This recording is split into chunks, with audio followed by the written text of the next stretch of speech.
Additional funding provided by Ranch and Coast, San Diego's luxury lifestyle magazine.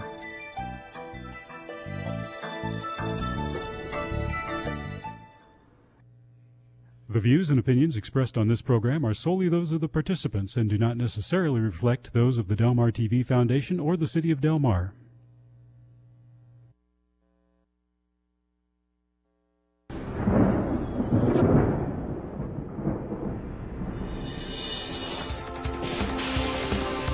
Del Mar Hot Topics, where we discuss issues that are important to you. And now your host, Richard Levesque. The Torrey Pines Bridge, 10 to 20 million to fix it or replace it. It'll cost us between $1 or $2 million. Stay with us for Hot Topics. I'm Dr. Richard Levesque, your host. Bridges can inspire us to attempt the seemingly impossible. More often, they quietly shape commerce, social life, and urban development. But the North Torrey Pines Road Bridge, the southern gateway to Del Mar, has been over troubled waters since the city took responsibility for it in 2001. The concrete girder bridge is showing signs of age and needs repair or replacement in the near future. Some residents and the City Council favor the current design for its historical significance. A place on an historic register could mean financial assistance from the government, if funds are available. With cost estimates ranging from $10 to $25 million, the city will need those funds. They will also need $1 to $2 million in matching funds, a hefty challenge to Del Mar's lean budget. And too little is known about the ongoing liability of an historic designation. Studies are needed to determine the environmental impacts of nearby wetlands, potentially adding cost to a new bridge design. Either bridge must meet railroad requirements and earthquake standards, and the waters become muddied. Should the sentimental favorite be preserved at twice the cost of a new bridge, one that will last 25 years longer?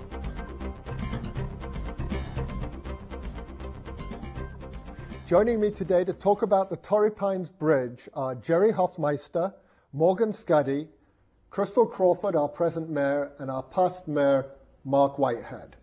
Mark, tell us, how did we end up, tell us the history, how did we end up with a decaying bridge? Well, we became the owners of the bridge, quite frankly, when San Diego became frustrated with dealing with Del Mar. And the story goes back to Del Mar's community plan. What frustrated them? Well, the bridge is seismically unfit. It has to be retrofitted or rebuilt. And San Diego came to Del Mar in the early to mid-90s and said, you know, we have a plan for replacing this bridge with a 4-lane bridge, a modern bridge with 2 lanes in both directions. And there's a federal match of 80%. So the 20% that the cities have to pay would be split between us because the boundary between San Diego and Del Mar was in the middle of the bridge. Still is in the middle of the bridge. So why would Del Mar want so to Del Mar felt that that was not in our interest because our community plan calls for 1 lane in each direction at the south end of town. So San Diego's plan to make a 4-lane bridge was a conflict with Del Mar's community plan to have 1 lane of traffic in each direction. So we said, no, we're not interested in that. And we immediately began looking at whether or not the bridge was historically significant, which, to make a long story short, it was. San Diego came back to us and said, well, we have a new plan, and the plan is to have a 3-lane bridge, 2 lanes north, 1 lane south, and you don't have to worry about a conflict with your community plan because we will dedicate one of the northbound lanes to Carmel Valley Road, which really irritated San Diego's constituents in Carmel Valley because they hadn't been consulted, and like Del Mar, they embraced traffic calming and minimizing this thoroughfare as a route. So let's take a moment. Is it a good idea for the Del Mar city to pay $1 to $2 million to make sure that we only have a 1-lane road coming into town? Well, Richard, I would challenge your assumption that it's going to cost the city of Del Mar $1 to $2 million. Why do you say that? That's the number that I've heard is the 20% that we split with the city is with San Diego, it's with between with 1 the or 2 state, million with the state. Yeah, if it's a $20 million bridge, and they pick up, federal funds pick up as much as 90%, the other 10% is split between the city of Del Mar and the state. Well, There's where the 1 million comes currently we have 88.53% funding assured from the feds, from the Federal Highway Administration. When the city first took on 100% responsibility of the bridge, the city of San Diego basically gave us their portion of the bridge some years ago. We had 100% funding. Unfortunately, the state budget has not done so well in the last few years, and so they did away with the program that was to supplement the federal funding. However, we have, as I mentioned, we've seen an increase in the federal funding at this point to 88.5% basically. So what will it cost the city? Well, we don't know that yet because we haven't had the environmental assessment yet. The most recent information is that from testing of the infrastructure of the bridge, the under portions of the bridge, is that even though the bridge has been neglected for some decades, it's structurally sound. So that But what will it cost more or less? What do you think, bottom line? Well, what's happening is that the gap between the replacement cost and the retrofit cost is shrinking, so that we don't know the numbers yet. We will know those. But more or less. But I think Go on, also, Sarah. but I I think can't tell you also that. the shrinking part is the cost of a new bridge is going up. Correct. So it's more likely to be close to $1 million than it is to be $500,000 because the retrofit isn't coming down. It's the cost of replacing a bridge is going in the direction that might make the retrofit not as difficult as financially. But Correct. it's going to be $1 million. Well, It's gotta again, be. that number there could be a gap of $1 million, or it could be $2 million, or it could be $3 million, but there will be a gap. However, as you've just pointed out, the cost of construction and the cost of the environmental impact statement, which is required for a replacement bridge, is much more costly, much more expensive, takes more time, and there's also the mitigation required. And there's another issue here that we don't know the answer to yet, and that's whether or not we could even get approval to build a replacement bridge. The Coastal Commission has to approve that, and that's yet to be determined. And so there's still, even though we've been in this process for several years, as Mark will well tell you, it's taken much longer than we ever anticipated, which is one reason why there's no longer state funding, frankly. Yeah. We're getting closer to getting some of these answers. I think one of the things that's most disappointing is the fact that Del Mar stepped into this and took on a responsibility it didn't have to have.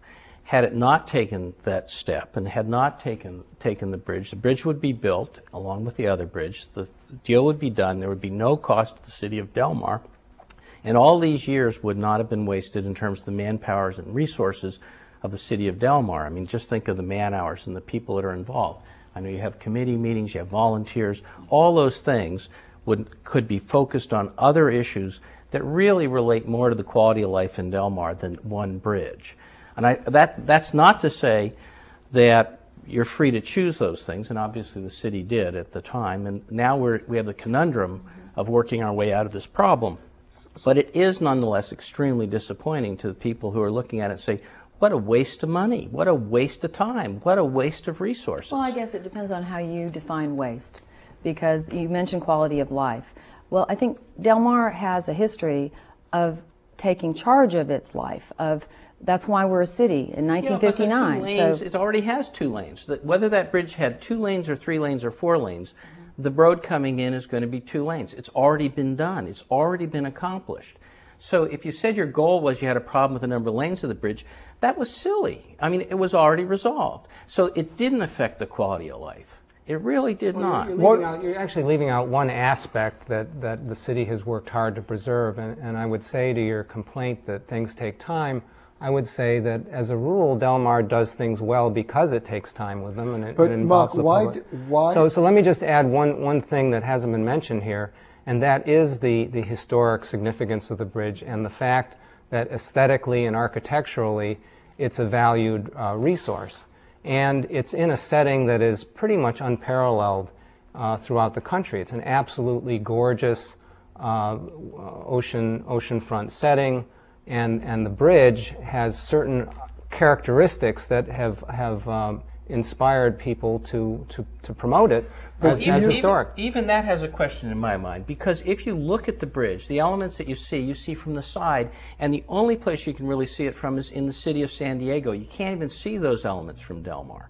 So you're preserving a resource. I suppose you could say it's a resource. It's a bridge. And the view that you're preserving is for other people in other town.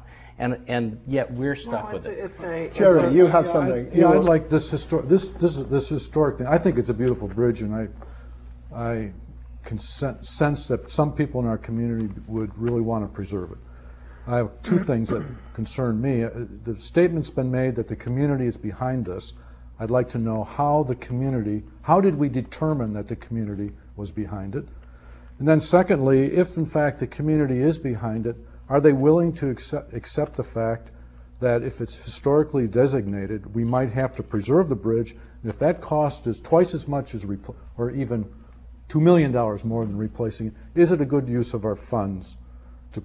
Are we bound now to historically preserve that bridge? Well, who knows the answer to that? Let me answer the question as a two-term mayor, and Crystal is in her second term, so I think she probably would like to weigh in on whether the community really is behind this. Yeah. I mean, the way things work in Del Mar is that we have city council meetings, and those city council meetings are open to the public, and we take public testimony every time we deliberate on something. And this particular issue has been deliberated on in one fashion or another from the early 90s until today, probably in, I would guess, 20 or 30 council meetings. So it's no secret what the council's been doing, and the council has always been open to public input, and the public input has been positive for preserving. And the public, you feel that right now the public is willing to put out $1 million or $2 million or $3 million to preserve the bridge rather than to put the money into some other community activities. Well, You're pretty sure about that. I think that we haven't gotten to that point yet. I think that, as Mark has said, the public input has been, to date, has been in favor of preserving the resource, in favor of maintaining the historic bridge and recognizing its importance as in many ways, and we can get into that at some point during this conversation. But I don't think the public at that time, and they couldn't know, and Mark Mark couldn't know either. I mean, we didn't know that the potential existed for it to cost significantly more to preserve than replace. Now, if we would have put that in front of the community and said, now, it's possible that preserving this bridge might cost significantly more than replacing it, community, are you behind this project? Well, it is true that when we took ownership of the bridge, I was actually the take charge guy at that point in time, and Harry Mathis was the council member in San Diego, and he became very frustrated with Del Mar's designating it as historic and making it eligible for a national historic designation. And so Harry Mathis and I and the Caltrans representative met in Harry's office, and Harry said, you know, I'm sick of it. Del Mar has a notion of what it wants to do. Sure. You guys can have the bridge for $1. And Gary Batiste from Caltrans said, and you don't have to worry about at the time the 20% match, because the state would provide the 20%. We just want to make this happen. Yeah, so at the time, looked really good. At the time, it was a no-cost proposition. But I think at the time there was a time limit in terms of when the design had to be completed. That's not true. No, that's not true. That makes me feel a lot. That's absolutely not true. What happened was it was at a time of the dot-com boom, and the state's coffers were flush. And so a few years, this was about, it was 2001 or 2000. I still have to ask you, what kind of resources does the city have to handle this? I mean, in other words, what made you feel that the village of Del Mar, with its staff of, what do you have, 32 people, that you have a highway engineer, that you have a bridge guy, that you have all the expertise necessary to take this on, what made you think you could do it, and do it efficiently? Well, of course, we don't have any bridge designers or bridge engineers on our staff, but we had a grant from the state to hire an engineering firm to do some design and to do some value analysis. We had a number of experts and residents from the community who weighed in on that. How much manpower, how much time do you think the city of Del Mar now has spent on this? I mean, just add it up in your mind and give me a number. How much time have we spent? Before you answer that question, we're going to take a quick break, and we're going to come back to a pretty hot topic. All right. We're talking about the bridge at Torrey Pines, expensive boondoggle or community asset. We'll be back in a minute.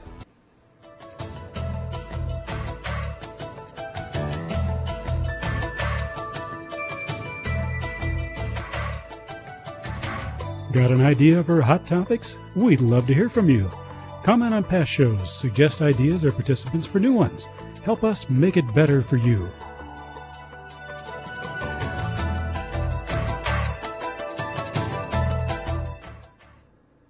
Welcome back to Hot Topics. We've got a lively debate here on the Torrey Pines Bridge with Crystal Crawford, our mayor, Jerry Hoffmeister, Morgan Scuddy, and Mark Whitehead.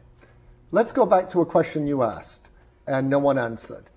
Are we committed to redoing the bridge? In other words, because it's historically designated, is it required, even if the dollars are significantly more, that we have to restore that bridge? Can anyone answer that question? Well, what's required is that the bridge must be made seismically sound. It is one of the few remaining bridges in the state of California that has not already been seismically retrofit. So that is the priority, and it must be accomplished in one of two ways. Either we retrofit the existing bridge, which we have determined just in the last couple of months is indeed feasible based on its current condition, or replacement is the other option. And you asked the question about how does the historic significance affect our options? Well, it's certainly, as a policy decision, the council's decision and the community's decision to this point to try to preserve the historic structure. But certainly, we have to still go through the environmental process. Initially, that will be an environmental assessment, which is starting this year and takes about 18 months to complete.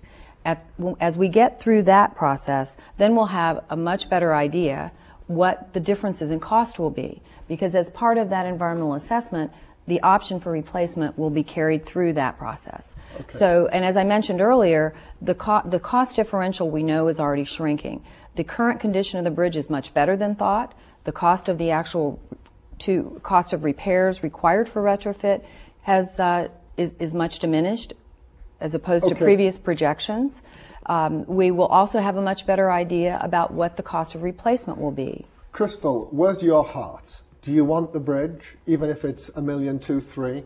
Well, again, the assumption to date has been that the city will have to pay that, and I don't believe that to be the case. There is a great deal of precedent, as Mark Whitehead also knows, because of his participation in the value analysis. There's a great deal of precedent for the Federal Highway Administration to pay 100% of retrofit so you want for it if it doesn't cost the city? Well, that's my preference. Obviously, I think that's kind of a no-brainer. If we can retrofit the bridge, maintain its historic value, and it not cost us any money, which is why council made the decision a few years ago to accept the project, well, of course we would do that. Jerry, you're an engineer. Tell us, where's your heart on the bridge? Yeah, I've seen some very, very beautiful bridges, and there's several of them that go over Interstate 5 that have won awards that are beautiful spans. And I think some of the options that have been put before the council, there's been a lot of excitement at the DRB as well as the council on some of the options if it had to be torn down. My concern is, I want to know, are we legally obligated to keep that bridge if it's historically designated? Well, I think Crystal answered. I'll add a little bit to her answer. Is there a yes or no to that? Or? Yes or no? The answer is historic designation endows that bridge with some protections that it wouldn't otherwise have. But it can be torn down, but it will have to go through environmental review where that historic designation weighs very heavily. What the city has done is added a level of complexity. You heard today that this is one of the few bridges left in California that has not been seismically retrofitted. Why is that?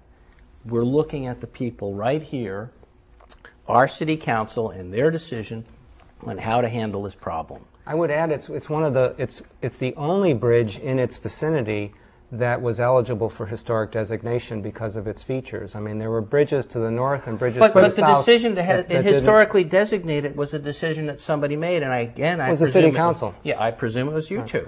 Well, I wasn't there yet, but I don't But I disagree mean, with we the don't decision. know, Morgan. We don't know. The Del Mar residents watching us right now, most of them may be saying, we're willing to spend $1 million or $2 or $3 on this bridge. Yeah. But what can we get for $3 million Well, downtown? a way of attacking that is at some point, and Crystal makes good points, that there's a lot of work yet to be done that could affect a decision one way or the other. Will the city council, when all the facts are known, put up on a referendum to the city, here's a restored bridge, here's a new bridge, here's what this one costs, here's what this one costs. Community, which one do you want to go with? Right. Are you going to go back and revisit that now that there's more facts, that you've gathered more information, so people can make a more? I mean, things have changed. As Mark made a good. I think they made a good decision if it was 100% funded at the time. That's not the case today. When we have to make this decision today, will we revisit this in the community in a way that we really get strong community input? Not the number of people that show up at a DRB or a council meeting, but the community. Are we Well, when really? people know can that we referendum it, or can we find a way of making sure the community makes a good decision? Well, I think one of the other aspects to remember is that, as I mentioned earlier, we may not be able to build a replacement bridge because we might not get the regulatory approvals that are required, because this is a complex project in the sense that if you want to replace the bridge, and I'm sure you know this, Jerry, because of your interest in it, it would require an offset. A replacement bridge would require an offset to the west, so it has impacts on the existing environment and the existing beach. What does that mean? Is a realignment. A In other realignment, words, it yes. would move the bridge toward the ocean. One of the other Move benefits it towards the ocean. Correct. One of the other benefits of retrofit is that you can do it with the existing bridge in place. So just like the construction can take place while traffic still moves along the bridge as it is now, if we replace the bridge, then it's a much more complicated construction and will require environmental mitigation because of the impacts to the existing resources, the fact that it has to be realigned a little bit to the west, and Why it is will that a encroach on problem? the beach. Well, it's not a problem. It's just part of the dynamics of the project that Coastal Commission will require in approval that if you're going to build a new bridge, and so you're going to damage coastal resources, they may or may not approve it, and if they do approve it, it will come with conditions. Conditions that required mitigation. So Del Mar doesn't want to lose control over the bridge. Is that the central issue? You want to keep the lanes narrow, and you don't want to have the Coastal Commission telling you the design of the bridge. Well, let me Is take that the that. issue? I think Del Mar is concerned about traffic flow, and I think Del Mar is rightfully concerned about aesthetics, and I think Del Mar is concerned about historic preservation, and Del Mar is concerned about safety and wants to improve what's currently there. Morgan, do you buy that? I think that's totally up in the air. I think that's the opinion of some people, perhaps the city council, but I don't know if that's the majority of the residents. I think the majority of the residents probably are the silent majority. I really don't think they come forward on these issues, but I think they probably share my skepticism with the way the city council has handled this. And that is that, you bit off more than you could chew, and now everybody's stuck with it. Well, let me tell you the good news. Well, notwithstanding your naysaying, the good news is that one of the outcomes of this whole lengthy exercise that you find too lengthy is that we have a guarantee from the state that whatever ends up in that location is one lane in each direction. So even if a replacement bridge, even if a replacement bridge is built, it will not be built with an expanded number of lanes. So leaving the historic how will that issue aside. slow down? How will that stop traffic rather than just slow it down? It's the opposite of if you build it, they will come. Well, you already have only 2 lanes in the lower bridge that the city of San Diego already built, so it doesn't matter whether you pump it up or not, whether it goes to 2, 3, or 4, since it's already 2 below that. So the merge on coming down the hill, Torrey Pines Hill, the merge occurs before you get to that bridge. The delay in traffic occurs before you get there. So it's moot. I mean, this whole effort, we're going to control traffic with it, I mean, it's already been done. Actually, San Diego built a 3-lane bridge to our south. And as a concession to not only Del Mar, but their own constituents in Torrey Pines Terrace who objected to that 3-lane bridge. They blocked the middle lane with hardscape. I rest my case. It's done. Well, it's done for now. It's not permanent. So is it fair to say that both of you, your heart right now is to preserve the bridge, if it's possible, if it's not too expensive? Well, yes, I think that's a fair statement for me, because I believe that that bridge represents something. I mean, it was built in 1933. It actually predates the WPA by a few years, and it was a Caltrans project. As it is, I find that there is value to trying to preserve what is one of the few remaining California classic bridges in an exceptional setting. And I'm also concerned about what would be required to build a replacement, what kinds of impacts that would have to our coastal resources, and those are not to be forgotten in this discussion. We don't have any problem with your concern. Impact on the lagoon? If it's Well, a wide span, it's a will railroad really bridge. cut. It's not a lagoon bridge. So it's there. It's a bridge over because the you railroad have tracks, the but railroad like I tracks. said, whatever ends up there, it won't be wider than what's there now. No, but the flow, a new bridge would be less flow restricting. Well, than it's not all this overwhelming. concrete. There's nothing not flowing. There's There's no flow. water. So There's nothing no flow. flowing. Okay. And that's one of the other problems I have see, with it. I Of see. all the bridges for you guys to take on, you took over a bridge that has more liability than any other bridge in the town. I mean, a failure of that bridge, not only will it disrupt traffic in terms of a major artery going north and south, but you have the potential of disrupting all of the rail traffic going into San Diego. That's freight, that's Amtrak, that's the commuter rail. And you have the potential in terms of, as you work your way through and finally make your decision, every day something could happen, and That's every true. day it's on the shoulders of Del Mar. Well, and I'm Thanks. glad you mentioned the involvement of the rail, because it's the rail authority that will also be looked to for some matching funds, because they have a very vested interest. We have to finish. You have given us a wonderful, lively debate over a beautiful, though expensive bridge. Thank you so much, Crystal Crawford, Jerry Hoffmeister, Morgan Scuddy, and Mark Whitehead. You've been watching Hot Topics. I'm your host, Dr. Richard Levac. Join us next week for another Hot Topics.